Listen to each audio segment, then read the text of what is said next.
إلا تنصروه فقد نصره الله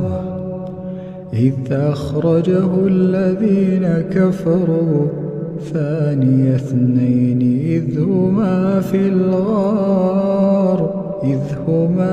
الغار إذ يقول لصاحبه لا تحزن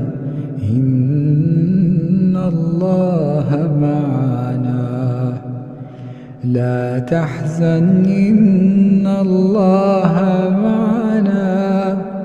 لا تحزن